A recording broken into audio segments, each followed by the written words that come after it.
Hi friends, அஸ்ஸலாமு அலைக்கும். Welcome to Kamarun's kitchen. இன்றைக்கி இஃப்தார்லேருந்து சகருடைய விளாக் தான் பார்க்க போகிறோம். திடீர்னு கிளைமேட் நல்லா சேஞ்ச் ஆயிடுச்சு. சரியான மழை. ரமலான் 11 எடுத்தது. சரியான மழை அன்னைக்கு எல்லா இடமும் நல்ல மழை தான். இன்றைக்கி காலையில் 11 மணிக்கே சரியான மழை ஸ்டார்ட் ஆயிடுச்சு. வீடு ஃபுல்லாக இருட்டாக இருந்துச்சு பகலையிலே. இந்த ரமலானில் இந்த கிளைமேட் வந்தது அவ்வளோ சூப்பராக இருந்துச்சு எல்லாத்துக்குமே. அந்த வெயிலும் தெரியல, தாகம் இதெல்லாம் எடுக்கவே இல்லை. நல்லா சூப்பராக ரிலாக்ஸாக இருந்துச்சு. சரியான மழை. இப்போ வெளியில் போய் பார்க்கலான்னு சொல்லிட்டு தான் போனேன். பார்த்தா வெளியில் அவ்வளோ மழை கொட்டிகிட்டு இருந்துச்சு. அந்த கார்டனிங்லாம் நாங்கள் இப்போ தான் போட்டிருந்தோம். பார்க்கவே அவ்வளோ அழகாக சூப்பராக இருந்துச்சு.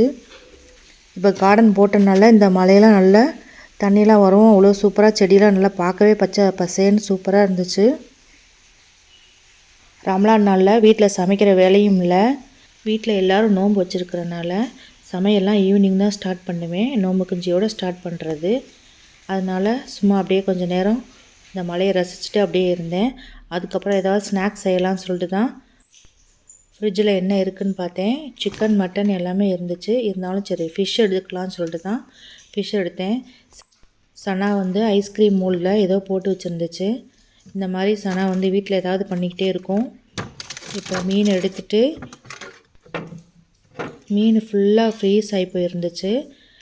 இது கொஞ்சம் தண்ணி ஊற்றி வச்சிட்டோம்னா கொஞ்சம் ஐஸ் விட்டுரும். அதுக்கப்புறம் சமைக்கிறதுக்கு ஈஸியாக இருக்கும். அதனால் காலையிலே எடுத்து வச்சுட்டேன். இந்த மீன்லேயே ஃபிஷ் கட்லட்டும் அதுக்கப்புறம் சகருக்கு சமைக்க எடுத்துக்கலான்னு சொல்லி தான் எடுத்து வச்சேன். இன்றைக்கி சகருக்கு மீன் பொரிச்சிட்டு மீன் கிரேவி தான் பண்ணலான்னு இருக்கேன். மீன் குழம்பு வச்சோம்னா எக்ஸ்ட்ரா வந்துடுது. ஏன்னா இருக்குது நாங்கள் 3 பேர் தான். அதனால் மீன் கிரேவினா கொஞ்சம் அப்போ சாப்பிட்டுட்டு காலி பண்ணுறதுக்கு கரெக்டாக இருக்கும். மீன் குழம்பு வச்சோம்னா நிறைய வந்துடும். அதுக்கப்புறம் இந்த கொஞ்சம் கொஞ்சம் செடி வாங்கி வச்சுருந்தேன். இது அமேசானில் வாங்கினது தான். 4 செடி 800 ரூபான்னு இருந்துச்சு வாங்கினோம். இதுக்கு அடிக்கடி நம்ம தண்ணி ஊற்றணும்னு அவசியம் இல்லை. கீழே பாக்ஸில் தண்ணி இருந்தாலே போதும். அது உள்ளே ஒரு த்ரெட்டு மாதிரி கொடுத்துருக்காங்க. டெய்லி அதுவே அந்த தண்ணி எடுத்துக்கிறோம். இப்போ அதில் தண்ணி இல்லாமல் இருந்துச்சு. கொஞ்சம் ஃபில் பண்ணி அதோடு வச்சுட்டேன். 2 செடி கருகி போச்சு. 2 செடி மட்டும்தான் இருக்குது. இந்த பாட்டிலெல்லாம் செடி வச்சுருந்தேன். ஃபுல்லாக கருகிருச்சு. இந்த ரமலான் டயத்தில் நம்ம வாங்க முடியாது. அதனால் சரி ரமலான் முடிஞ்சிட்டு இந்த மாதிரி செடி வாங்கி வைக்கலான்னு சொல்லிட்டு தான் இருக்கேன். அதனால் அந்த செடியெல்லாம் எதுவும் பண்ண முடியல. தண்ணியை ஊற்றி அப்படியே எடுத்து வச்சுட்டேன். மழை நிற்கவே இல்லை. ரொம்ப நேரம் மழை பெஞ்சிட்டே இருந்துச்சு. அன்றைக்கி ஃபுல்லாகவே சரியான மழை. அதோடு அப்படியே வர்க்கோலாலையும் கொஞ்சம் கொஞ்சம் செடி வாங்கி வச்சுருந்தேன். அது கொஞ்சம் பரவாயில்லாமல் வந்துட்டு இருந்துச்சு. ரொம்ப மழை பெஞ்சால் செடிக்கு அழுகிருன்னு சொல்லிட்டு தான் கொஞ்சம் எடுத்து உள்ளே வச்சுட்டேன். இந்த கொஞ்சம் கொஞ்சம் வேலையெல்லாம் பார்த்து வச்சுட்டு சரி கொஞ்சம் குரான் ஓதலாம் சொல்லிட்டு தான் ஒளி செஞ்சுட்டு அதோட ஓத வந்துட்டேன்.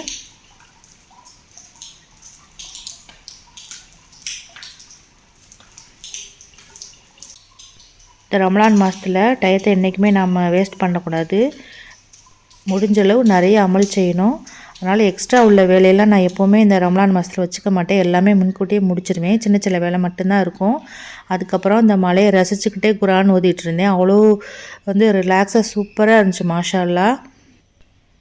முன்னாடிலாம் குரான் ஓதனோம்னா ஒரு 30 ஜூஸ் உள்ள குரான் எடுத்துகிட்டு பெரிய ரேகாலி இல்லாட்டி அதுக்குள்ளே பாக்ஸ் வச்சு தான் குரான் ஓதுவேன். இப்போ இந்த ஒத்த ஜூஸ் இருக்கிறனால எனக்கு ரொம்ப ஈஸியாக இருக்குது. இது ஒரு நல்ல ஐடியா. நீங்களும் யூஸ் பண்ணிக்கலாம். அந்த மாதிரி ஒவ்வொரு ஜூஸாக இருக்கிறதுனால நம்ம எங்கே வேணாலும் உட்காந்து குரான் ஓதலாம். அது மாதிரி எழுத்துமே நல்ல பெருசு பெருசாக இருக்கும். ஓதுறதுக்கு நல்ல இன்ட்ரெஸ்டிங்காக ஆசையாக இருக்கும். ஓதுறதுக்கு உட்காந்துட்டேன்னா ஒரு 2 ஜூஸாவது முடிச்சுட்டு தான் எழுந்திரிப்பேன். அதை முடிச்சுட்டு அதோட நோம்பு கஞ்சி வைக்கிறதுக்கு வேலையை ஸ்டார்ட் பண்ணிட்டேன். நோம்பு கஞ்சி வைக்கிறதுக்கு சீரக சம்பா கூர்னை தான் எடுத்துருக்கேன். இது நல்லா டேஸ்ட்டாக இருக்கும். அதுக்கப்புறம் கொஞ்சம் பாசிப்பருப்பு வெந்தயம் போட்டு ஊற வச்சிட்டோம்னா நோம்பு கஞ்சி வைக்கிறதுக்கு ரொம்ப ஈஸியாக இருக்கும். இதை எப்போவுமே முன்னாடியே நான் ஊற வச்சுருவேன். அதுக்கப்புறம் கொஞ்சம் சர்பத் போட்டு வைக்கலாம்னு சொல்லிட்டு தான் சர்பத் ரெடி பண்ணிக்கிட்டு இருக்கேன். என்ன ஜூஸ் இருந்தாலும் எனக்கு என்னமோ சர்பத் சாப்பிட்ற ஒரு திருப்தி வரவே வராது.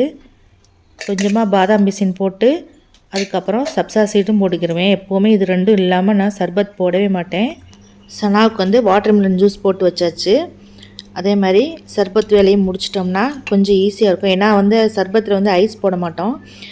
முன்கூட்டியே சர்பத் போட்டு ஃப்ரிட்ஜில் வச்சிட்டோம்னா நல்லா சில்லுன்னு வந்துடும். அதுக்கப்புறம் அசர் தொழுதுட்டு அதோட கொஞ்சம் நேரம் குரான் ஓதிட்டு இருந்தோம். அப்புறம் நோம்பு திறக்கிற டைம் வந்துருச்சு. எல்லாத்தையும் எடுத்து வச்சுட்டு நோம்பு திறக்க உட்காந்தாச்சு. எப்போவுமே நோம்பு திறக்கிறதுக்கு ஒரு 5 நிமிஷத்துக்கு முன்னாடியே துவா கேட்க ஆரம்பிச்சிருவோம். ஏன்னா நம்ம நோம்பு வச்சுட்டு கேட்குற துவா வந்து அல்லாஹ் கபூல் செய்வான். அதனால வந்து நாங்கள் எப்போவுமே துவா கேட்குறதுக்கு உட்காந்துருவோம். இன்ஷா அல்லாஹ் அந்த ரமலான் மாதத்தில் எங்களுக்காக நீங்களும் துவா செய்யுங்க. உங்கள் எல்லாத்துக்காக நாங்களும் துவா செய்கிறோம். இன்றைக்கி நோம்பு கஞ்சி வந்து பச்சை பட்டாணி போட்டு தான் நோம்பு கஞ்சி வச்சுருந்தேன். அதுக்கப்புறம் வடை சமோசா எல்லாமே கடையில் வாங்கிக்கிட்டாச்சு. ஏன்னா இன்றைக்கி கொஞ்சம் நேரம் இல்லாதனால அப்படியே கடையில் வாங்கிக்கிட்டாச்சு. அதுக்கப்புறம் ஃபிஷ் கட்லெட் போட்டிருந்தேன். அதுவும் செம்ம சூப்பராக இருந்துச்சு மாஷா அல்லாஹ். இது கூடவே கருப்பட்டி தேங்காய் பால் ஜெல்லி பண்ணியிருந்தேன். அதுவும் சூப்பராக இருந்துச்சு. அப்படியே நோம்பு திறக்க ஸ்டார்ட் பண்ணிட்டோம்.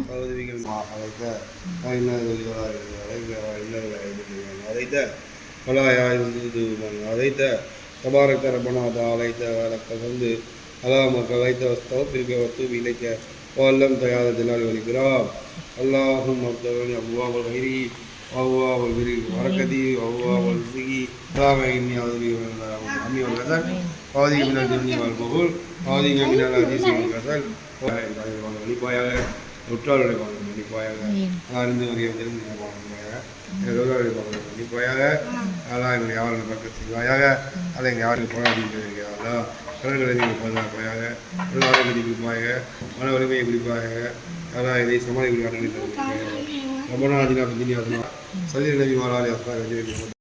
அதுக்கப்புறம் மகரிப்லாம் தொழுதுட்டு கொஞ்சம் சமையல் வேலையும் பார்த்துட்டு தராவி தொழுக போயிடுவோம்.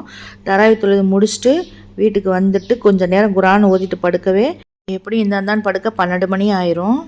அதுக்கப்புறம் சகர் டைம் வந்துருச்சு. சகர் டைம் வந்து ஒரு 4 மணிக்கு எழுந்திருப்பேன், கரெக்டாக இருக்கும். அதோட மீன் பொறிக்க ஆரம்பித்தாச்சு. இன்றைக்கி மீன் கிரேவி வச்சுட்டு மீன் பொரிச்சாச்சு. எப்போவுமே சூடாக தான் மீன் பொரிக்கிறது, அப்போ தான் நல்லா டேஸ்ட்டாக இருக்கும். 3 பேர்த்துக்குமே 2 மீன் பொரிச்சுக்கிட்டாச்சு. மொத்தமே ஒரு 6 மீன் தான், அதுக்கு மேலே சாப்பிட முடியாது. இதான் அந்த ஃபிஷ் கறி சூப்பராக இருந்துச்சு. கொஞ்சமாக தான் வச்சுருந்தேன். இப்போ சாப்பாடு எல்லாத்தையும் எடுத்து வச்சுட்டு தான் மித்தவங்களாம் நான் எழுப்புவேன்.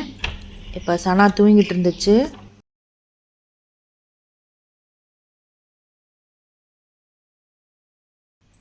எப்போவுமே ரமலான் மாதத்தில் தஹஜத்தை விட மாட்டோம், டெய்லி தொழுக ஆரம்பிச்சிருவோம். இத்தனை நாள்லாம் தொழுக தான் செய்வோம். ஆனாலும் ரமலான் மாதத்தில் வந்து தஹஜத்தை விட மாட்டோம். நான் எப்போவுமே தொழுதுட்டு தான் மித்த வேலையெல்லாம் ஸ்டார்ட் பண்ணுவேன். நான் இப்போ எல்லாத்தையும் எடுத்து வச்சுட்டு அதோட ஹஸ்பண்டை கூப்பிட வந்துட்டேன். அதுக்கப்புறம் இதுதான் எங்கள் ப்ரேயர் ரூம். மாஷா அல்லாஹ், இந்த ப்ரேயர் ரூம் அல்லாஹ் கொடுத்த கிஃப்ட்டு. எங்கள் வீட்டிலே பிடிச்ச இடம் எனக்கு இந்த ப்ரேயர் ரூம் தான். அவ்வளோ அழகாக இருக்கும் மாஷா அல்லாஹ். முன்னாடிலாம் இந்த ப்ரேயர் ரூமில் பெயிண்டிங் அடிக்காமல் இருந்துச்சு. இப்போ தான் ரீசெண்டாக இந்த பெயிண்டிங்லாம் பண்ணோம். பார்க்கவே அவ்வளோ அழகாக சூப்பராக ஒரு பள்ளிவாசல் தோரணையில் இருக்கும். இப்போ எல்லோரும் சாப்பிட வந்தாச்சு. ரைஸ் வந்து எப்போவுமே நான் 11 மணிக்கு தான் வைப்பேன். தராவி முடிச்சுட்டு ரைஸ் வச்சுட்டு கொஞ்சம் நேரம் குரான் ஓதுவேன். அதுக்கப்புறம் ரைஸ் நல்லா வெந்துடும். அதனால நல்லா சூடாக இருக்கும். முன்கூட்டியே வச்சிட்டோம்னா ரைஸ் வந்து ஆறிடும். இப்போ எடுக்கையிலே நல்லா சூடாக இருக்குது பாருங்கள். இது மாதிரி ஃபிஷ் கிரேவி செம சூப்பராக இருந்துச்சு மாஷா அல்லாஹ். சகர் டயத்துலலாம் நான்வெஜ் இருந்தால் தான் சாப்பிட்ற மாதிரி இருக்குது. வெஜ்ஜுனால் கொஞ்சம் போர் அடிக்கிற மாதிரி இருந்துச்சு. அதுவும் சனாலாம் சுத்தமாக வெஜ்ஜே பிடிக்காது. நான்வெஜ்னா தான் நல்லா சாப்பிடுவாங்க. அது மாதிரி சனாக்கு வந்து கிரேவி போட்டு சாப்பிட்றதுக்காட்டியும் அந்த மீன் பொரிச்ச எண்ணெய் போட்டு சாப்பிட்றதா ரொம்ப பிடிக்கும். இது முடிச்சுட்டு அப்படியே கொஞ்சம் நேரம் திக்ர் செஞ்சுட்டு ஃபஜர் தொழுதுட்டு அதுக்கப்புறம் தான் நாங்கள் படுப்போம். இந்த வீடியோ உங்களுக்கு பிடிச்சிருக்குன்னு நினைக்கிறேன். இந்த வீடியோ லைக் பண்ணுங்கள், ஷேர் பண்ணுங்கள், மறக்காமல் சப்ஸ்கிரைப் பண்ணிடுங்க.